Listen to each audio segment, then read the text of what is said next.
This music is actually older music that has been marinating, in that these are burdens that have been sustained burdens for a long time that I've been quiet about.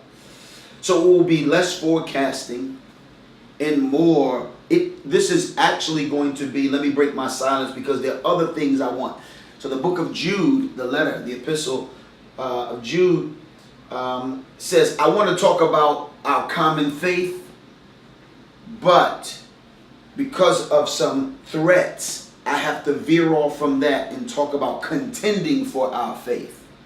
This is sort of like me. I had written I got a bunch of material. I had titled it Flame On. It was going to be about rekindling affections that I believe were waning. Not threats, but just dwindling affections, shifting affections. So I was writing that.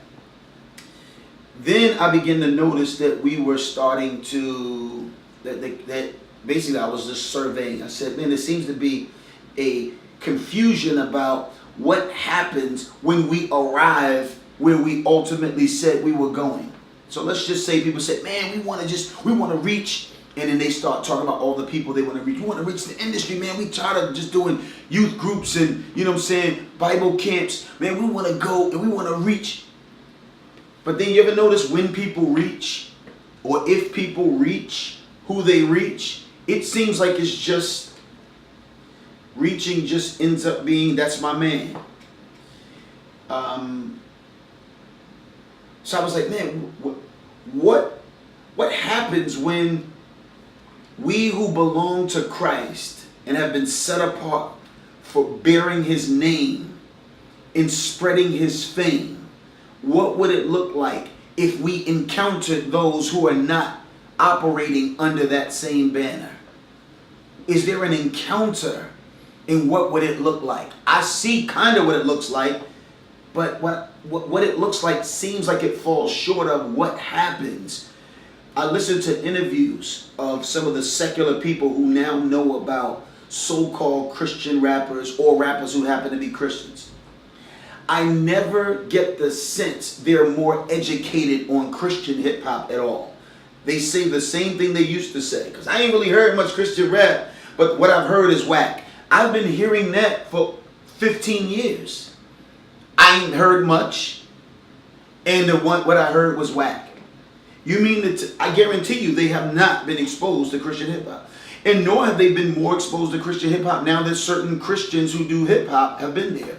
These people are not like, man, ever since I got onto you, I started peeping all the dudes that you roll with. You never hear that. Because there's something wrong with what they think the encounter, well, not something wrong, I would say something wrong, but there's something about the encounter that does not include exposing them to the treasury that exists. You never hear them sound like, last time you were here, you were trying to help us to understand Christian understanding. You were talking about we ain't had the words of life and you come to bring it. How you gonna come on our radio?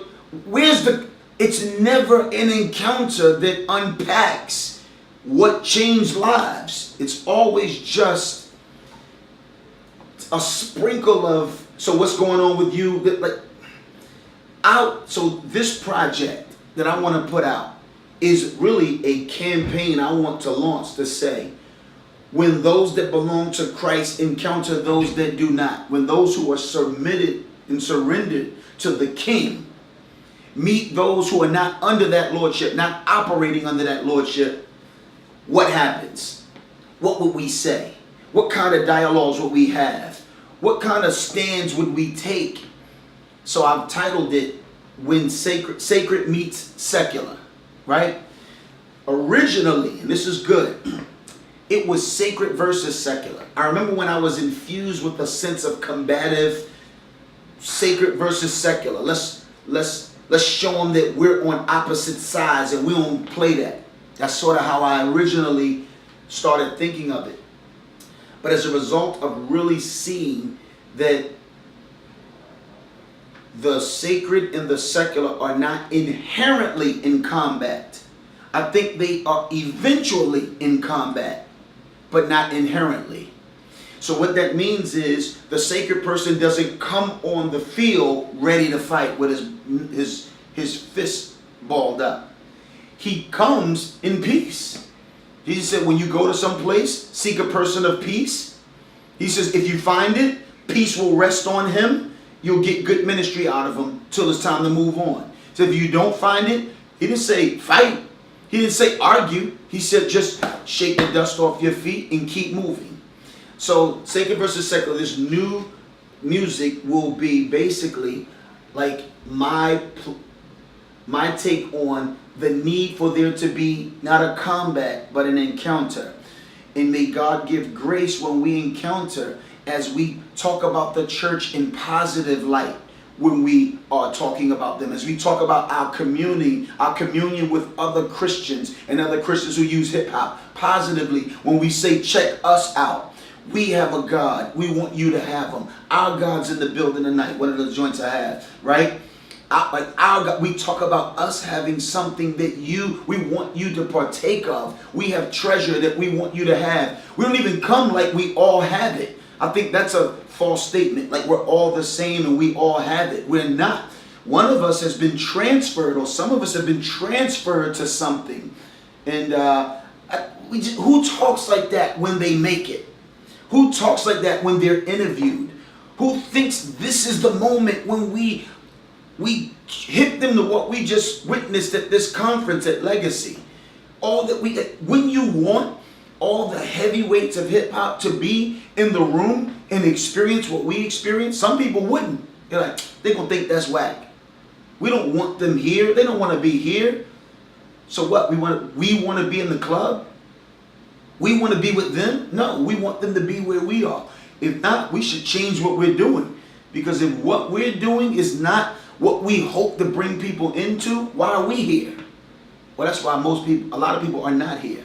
Because we're not even thrilled. We're not finding our true joy and satisfaction here. We're here probably more out of religious duty than delight. For some people, this is where the money is. That's why they're here. And when the money ceases, they will cease. But this joint, when sacred meets secular, I think people are going to hear my take on what would happen when that which is surrendered to God encounters those that are not. And we're going to proclaim to them, we have something we want to invite you to, and you'll find deep satisfaction in it if God be gracious. And if he doesn't, brush the dust off.